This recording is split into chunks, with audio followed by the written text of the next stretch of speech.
Hello students, today we will start the first chapter from our political science book of class 6th. The chapter name is Understanding Diversity. So generally in political science, students, we will read or we will discuss the chapters which are relating to our daily life. That means how we live in society, what is the necessity of society, and how society helps us to grow in life, and how society is useful for the development of our individual qualities, as well as how society is useful for the survival of a citizen. So this chapter gives us a basic idea about our Indian society and how our Indian society is different from, or how our Indian society is different, and how we will adjust with these type of differences. So in this chapter we will discuss about the, or we will try to understand what is diversity and how we have to cope or adjust with the diversity. So now we will discuss the meaning of diversity. Simply students, diversity means difference. Diversity means differences, or the note, you can also note down that diversity means variety or being different. It means understanding that each individual is unique. That means each individual is unique according to his personal qualities, and recognizing our individual differences. These can be along the dimension of race, ethnicity, gender, sexual orientation, socio-economic status, age, physical abilities, religion beliefs, political beliefs, or other ideologies.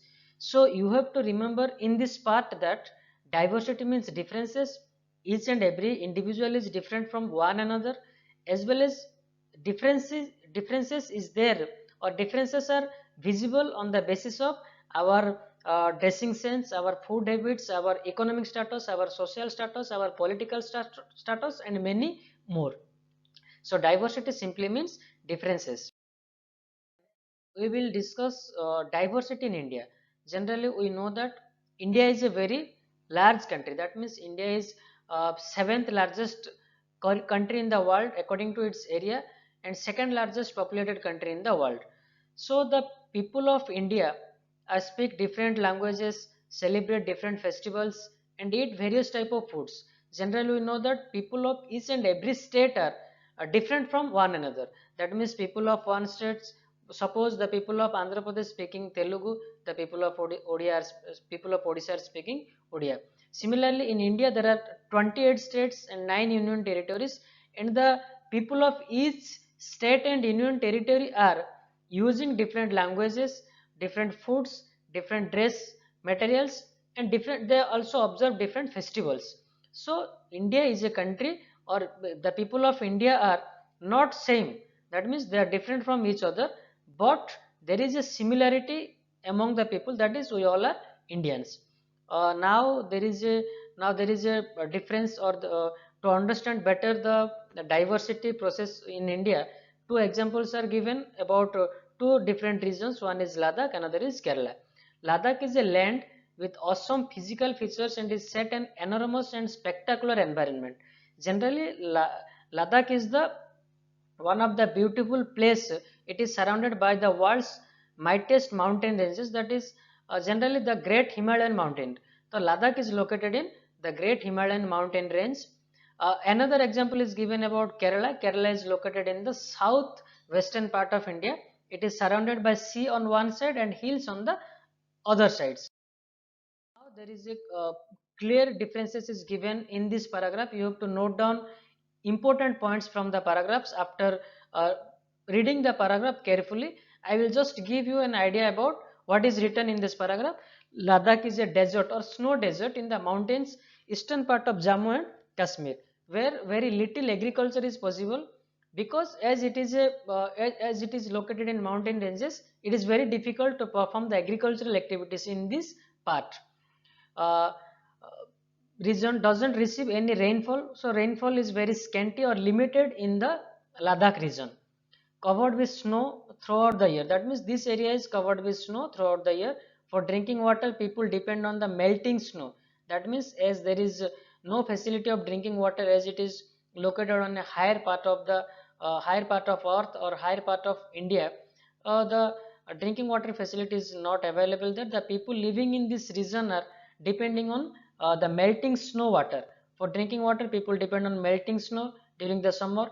People here keep sheep and goat.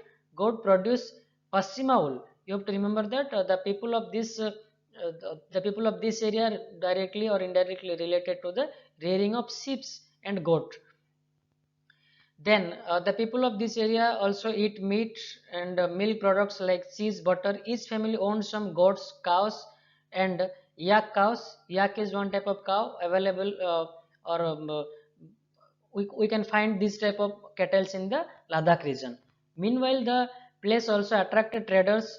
Being despite being a desert, it was considered a good trade route as it had many passes through. This caravans traveled to today's Tibet, or the this as this region is located in Himalayan mountain range. There are various passes. Passes means the passes in the mountain range. So people are using these routes for carrying their trading products. Buddhism came to be Tibet via Ladakh. That means Buddhism is a one type of, or Buddhism is a religion which is primarily used, or Buddhism is a religion which is generally very popular in this region. Then Islam was introduced in this region over 400 years ago. You have to note down these points because I have mentioned you about the location of Ladakh and why Ladakh is famous and which type of occupational activities are performed by the people of this region. The rest points you have to note down while preparing the note. We will discuss about Kerala. Kerala, we have also discussed that Kerala is a southwestern part of, located in southwestern part of India. Kerala is famous for its spices. Spices means from ancient time or from during medieval time, the foreigners also came to India for the export import of these spices from India. So a number of spices like pepper, cloves, cardamom are grown on the hills, making this region an attractive place for traders. Jewish and Arab traders being the first to arrive, the traders from Portuguese, French, Dutch, British were also came to India through the routes through the Indian Ocean, and they, first of all, many traders came to India through the Kerala route, and they started the export of spices from India. The apostle of Christ, Saint Thomas, came here nearly 2000 years ago and is credited with the bringing Christianity to India. Through this route, the Christianity also came to India. Many Arab traders also came and settled down here. Ibn Battuta, who travelled here a little less than 700 years ago, wrote a travelers describing the lives of Muslims and said that they were a highly respected community. So various various type of products and people were came to India through Kerala, and they started exporting the spice items from India. Portuguese discovered the sea route to India from Europe when Vasco da Gama came to India. You have to remember that the sea route to India was discovered by Vasco da Gama, and you have also to note down this point that the sea route to India is discovered by whom? Vasco da Gama belongs to Portuguese. Then all these various historical influences resulted in people of Kerala practicing different religions such as Judaism, Islam, Christianity, Hinduism and Buddhism. Kerala is a state in India which has multiple religions due to the arrival of foreigners to India through this state. The fishing nets called Chenawala used here look exactly like the Chinese fishing nets. Even the utensils used for frying is called the Chinachati. It is believed that the word Chin could have came from China. So you have to note down various important points relating to Kerala. Now we will discuss what is unity in diversity. Students, India is a country having diverse population. We have discussed in the previous page. Now we will discuss how unity in diversity is possible in India. If we will analyze the history of India, then there is unity among the people of India, irrespective of their multiple languages, religions, castes, financial background or economic background, social background or political background.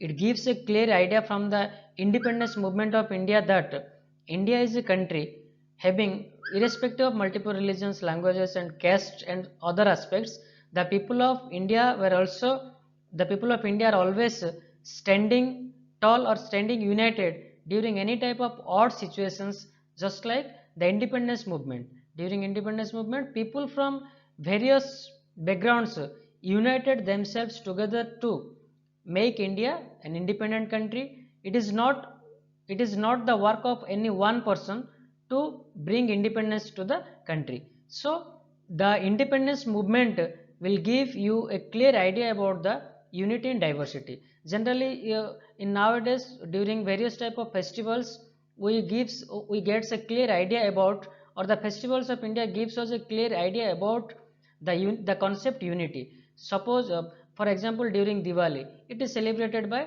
people of multiple religions in India. The festivals, the food habits, the dress, and during various type of odd situations, the people of India are always united themselves to bring peace and prosperity to the country.